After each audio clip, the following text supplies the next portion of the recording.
I'm Kosta from Car Focus, and today we're looking at the Subaru Crosstrek. We do cover quite a lot in these videos, so if you want to skip ahead, look in the comments below and jump to the sections in the chapters that interest you. The Crosstrek comes with two different options in terms of powertrain. You can go with a traditional 2-litre petrol engine, that's Subaru's tried and tested Boxster engine, or you can go for a hybrid. Now the hybrid's not available yet in Australia, but we believe it's coming soon. The Crosstrek comes in 3 different versions. You get the L, the R, and the S. The S is the top of the range, and it's the one that we're going to be taking through for you today. Looking at the front of the vehicle, the styling is very aggressive, very angular. Even the headlights are kind of sticking out and running lines that line up with the front grille. You do get a bit of gunmetal finish running through the front. It is slightly different, even though it all looks like blacks and greys. This is a slightly different gunmetal that sits on either side of the Subaru badge on the front of the vehicle. LED front headlights, fog lights, and you also get the headlight washers that sit just there.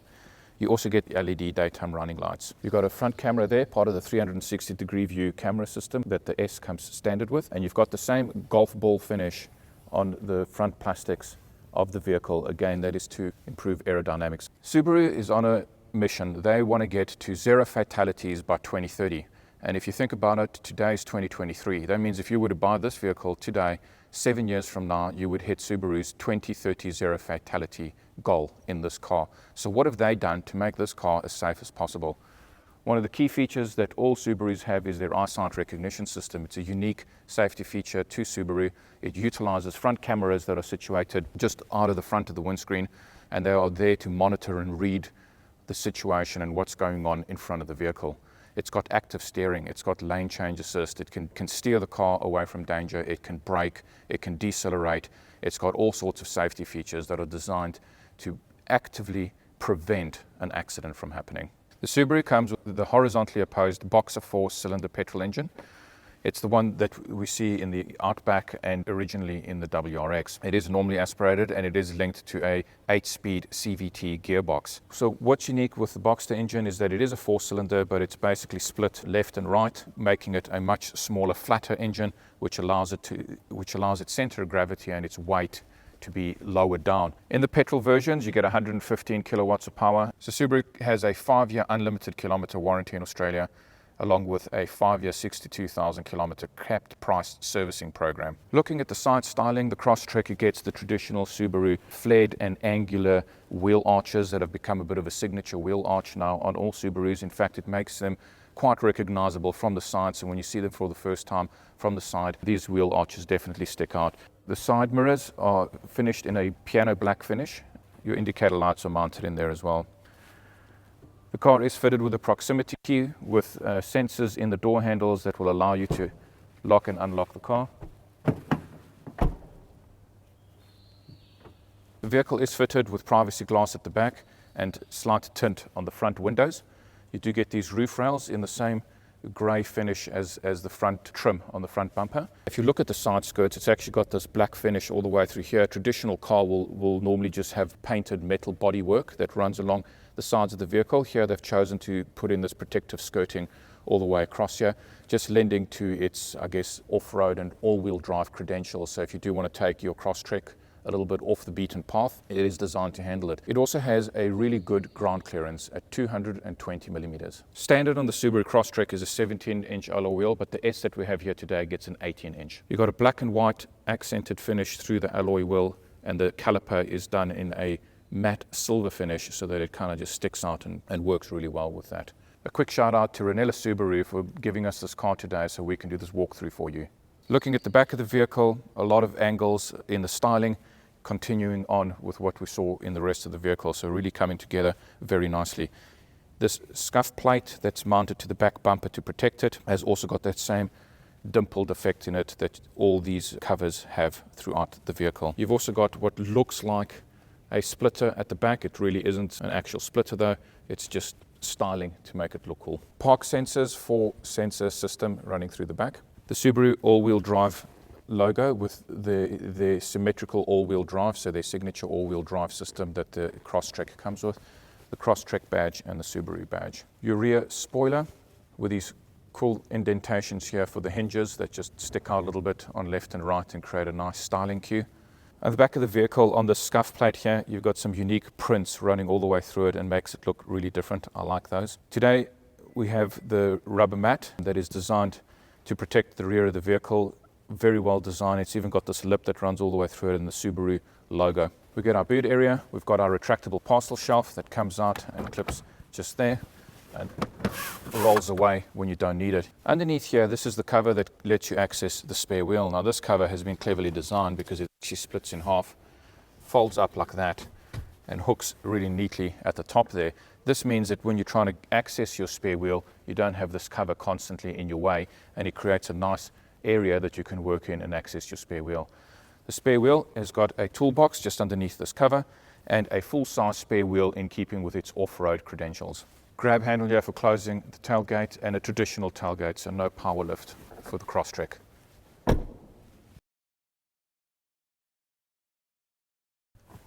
So sitting in the back of the vehicle, the driver's chair is in my driving position, so I can check and gauge the legroom.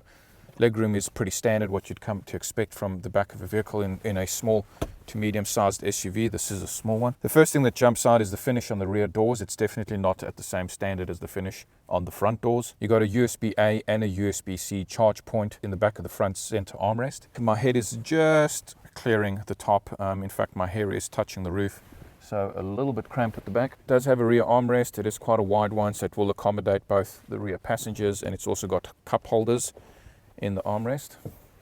3 rear head restraints, but really if I look at the center seat, you'd probably struggle to get an adult or 3 adults in the back of this vehicle. I'd say that this center seat is more for a child or somebody a little bit smaller. ISOFIX safety points running through the back there, your 3 rear head restraints, 3-point seat belts, all the standard safety appointments that you'd expect to see. In fact, in a Subaru, with the amount of attention they put and effort that they put into safety, I would be surprised to find anything less. You'll see the scuff plate that sits just at the bottom of the door sill has got the same interesting design that we saw on the rear tailgate, so that same kind of artwork, I guess, if you want to call it that. The seats in the S is what Subaru calls leather accented. Looking at them closely, at first glance it appears that all of it is leather, but because they use the words leather accented, it leads me to believe that only certain sections of the chair are actually finished in real leather and other sections in artificial leather. And if I look at it closely, I can't really tell which is which. I suspect that the primary leading edges are real leather and the main sections are artificial leather. It makes sense, but I don't know if it's right. The S does have a manual driver seat adjustments and electric driver's seat adjustments. I do like this carbon fiber finish on the dashboard that just breaks up the glove box from the main dash, but even the finish on the main dash, if you run your hand over it, it is soft to the touch and really nice. It's a light grey, so you get light grey, black, the carbon fiber finish, and then a different plastic again for the glove box. So quite a lot going on here in terms of textures and colors. And do they come together nicely? I'll let you decide. Glove box, pretty standard. In the S that we have here today, you do get the Harman Kardon sound system. The carbon fiber finish that runs from the dash actually continues onto the door and all the way around the door handle, and the leather or leather accented finish runs through the doors as well with the same white stitching, so it just comes together really nicely in terms of the styling. The quality of the finish on the front driver's door, the use of leather, this grey leather running all the way down the side of the panel, and the armrest. You got all your driver controls here, your auto front windows, electric windows for driver and front passenger, and then no one touch for the rear. You got your central locking, your electric mirrors, and your electric fold-back mirrors. You've also got this carbon fiber finish that runs across and around the door handle, which marries in with the dashboard. You got your rear latch switch, which allows you to brighten and dim the dash display, your boot release over there, and your start-stop button. The steering wheel on the Subarus, they're quite busy. There's a lot of buttons, a lot of things going on here, and the 2 stalks sticking out there, as well as the paddle shifters. You do get a leather steering wheel in the S that we have here today. On this side, to break it up for you, this is all your smart cruise control functionality and self-steering buttons. So that's what all of the right-hand side is. This is to select your different drive modes. And on this side is your radio and your phone in the top little section, and the bottom is your volume. So as much as it looks a little bit overwhelming and complicated, once you break it up into 4 different sections, it's pretty straightforward. Looking at the dash, the first thing that jumps out is the use of analog dials. There's the speedometer, the rev counter, the fuel gauge, and the engine temperature gauge. Your 4 traditional gauges on a car, all still analog. Between the 2 analog dials is a digital screen, and on that digital screen you've got your trip computer settings, your distance to empty, all your normal fuel and range information there. And then in the middle, you've got your smart cruise control, you've got your speed sign recognition, you've got your following distance settings, you've got your digital speedometer, and then below that again is your trip computers, gear shift position sensor, your auto stop start, and then the Subaru's unique technology, the driver attention system, which is that little green eye, which lets you know that the car is monitoring the driver to make sure that the driver is paying attention and keeping his eyes on the road. So this is a portrait digital display, not unlike the one we saw in the Outback and the new Subaru that we reviewed on this channel earlier. It is a touch screen, so it's got the home button, it's got the different apps. You can scroll through here, so this is really what you'd expect to see from any kind of smart device, the different menus. You can also long press these little icons and move them around to wherever you want them to be.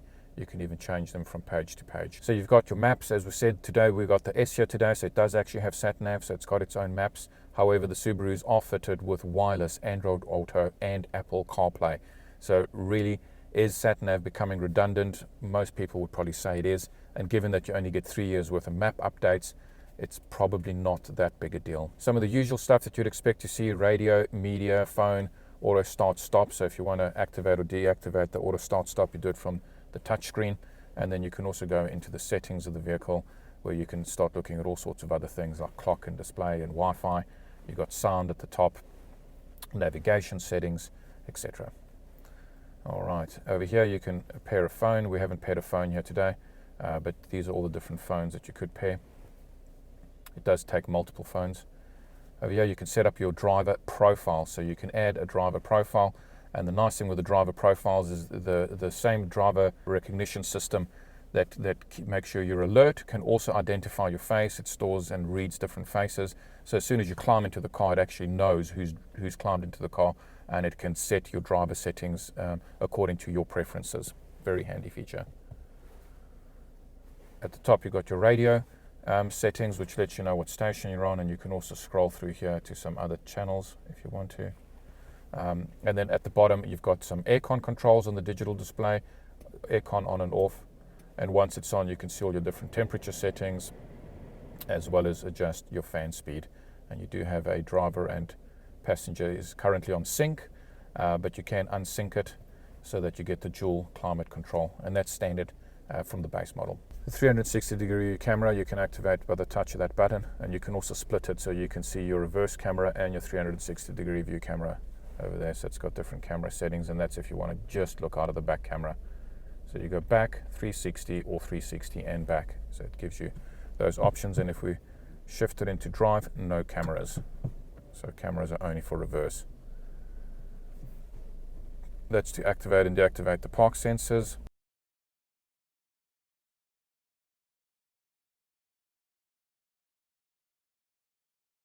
You do have your normal mode, your snow and drift mode, or your deep snow and mud mode. So really designed to be an off-road vehicle and to be able to navigate those different environments for you. So real simple and straightforward.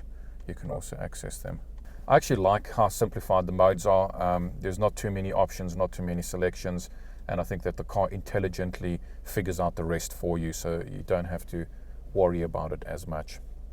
Looking at the balance of the analog switches around the center console, you've got your hazard warning lights, you've got your volume control buttons, you've also got your temperature setting buttons over here for driver and passenger, and your front demister button there. On the left hand side, you have your radio tuning button, you've got your rear demister button, and you've got your passenger temperature setting buttons. Moving to the bottom here, you've got a USB-A, a USB-C, as well as a traditional auxiliary jack. In the center over here, you've got your wireless charging section, a traditional gear shifter, so none of these dial style gear shifters, just a traditional shifter with your normal park, reverse, neutral, drive and manual. You've got an electric park brake, you've got your 360-degree view camera button, so that actually allows you to access your cameras. And then over here you've got your heated seats, so the heated seats use little analog buttons, so you can set them to off, low or high. Here you got your two different cup holders, your 12-volt power point over there, 120 watts, and you've also got this clever little thing in between the two cup holders which allows you to put something long in between there. Your center armrest, nice and softly and well padded, wide enough for both driver and passenger. Quite a large storage compartment and also really deep. You also get this little storage section just there between the cup holders and the armrest. That's the Subaru Crosstrek. If you've got any questions, leave them in the comments below. A specific car that you'd like us to do a video walkthrough on, leave that in the comments below. Thank you for watching, and don't forget to subscribe.